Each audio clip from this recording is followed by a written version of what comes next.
Good morning ladies and gentlemen. അങ്ങനെ എനിക്ക് വയ്യ കേട്ടോ.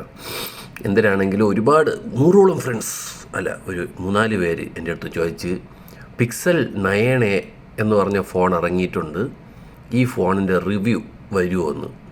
ഞാൻ ആലോചിക്കുകയാണ്, ഇതിന് ഇതണ്ട 50,000 രൂപയാണ്. ഓക്കെ, 50,000 രൂപയ്ക്ക് നിങ്ങൾ കിട്ടാൻ പോണത് 8 GB റാമും 256 GB റോമും. Okay, full HD display. Okay, 48 മെഗാ പിക്സലും 12 മെഗാ പിക്സലിൻ്റെയും ഒരു 12 മെഗാ പിക്സൽ അൾട്രാ വൈഡും 48 മെഗാ പിക്സൽ വൈഡ്. എന്താ പിന്നെ ടെൻസർ G4 ഇത് ബാക്കി. പിന്നെ സോഫ്റ്റ്വെയർ അപ്ഡേറ്റ്, സോഫ്റ്റ്വെയർ എക്സ്പീരിയൻസും അടിപൊളിയാണ്. അപ്ഡേറ്റും 7 വർഷം 6 വർഷമൊക്കെ തരും. ശരി, സമ്മതിച്ചിട്ട് ഈ വില ആട്ടാൻ കണ്ടല്ലേ 50,000 രൂപ. iQOO 12 ആണ്, 42,000 രൂപയാണ്. നല്ല ഫോണാണിത്. ഇതിൽ ടെലിഫോട്ടോ, പെരിസ്കോപ്പ്, സ്നാപ്ഡ്രാഗണിൻ്റെ ചിപ്സെറ്റ്, ഫ്ലാറ്റ് ഡിസ്പ്ലേ, വലിയ ഫോണ്, നല്ല ബാറ്ററി, ഫാസ്റ്റ് ചാർജിങ്, എല്ലാ തേങ്ങയും ഉണ്ട്. അപ്പോൾ പിന്നെ ഇതുള്ള സമയത്ത് എങ്ങനെയാണ് ഈ സാധനം റെക്കമെൻഡ് ചെയ്യണത്?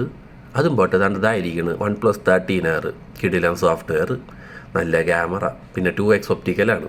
അവിടെയും വില ഉണ്ടല്ലേ. ഇങ്ങനെയൊക്കെ ഫോണുള്ളപ്പം ഈ അണ്ണനെ ഞാൻ ഈ 50,000 രൂപയും കൊടുത്ത് 3 പേർക്ക് വേണ്ടി റിവ്യൂ ഇട്ട് എൻ്റെ കാശും പോയി. ഞാനും ഇവിടെ നെഞ്ചും തടവി ഇരിക്കാൻ എനിക്ക് താല്പര്യമില്ല. അതുകൊണ്ട് എനിക്ക് പറയാനുള്ളത്, ഇതിൻ്റെ ബെസലൊക്കെ കണ്ട ചക്കേര അത്രയുണ്ട്. അപ്പോൾ ഈ ഫോൺ എടുക്കണേ കാട്ടിലും നല്ലത് ഒന്നെങ്കിൽ വേണ്ട ഇതാ അല്ലെങ്കിൽ ഇതാ ഒക്കെ എടുക്കി. ഓ ശരി ഇന്ന്.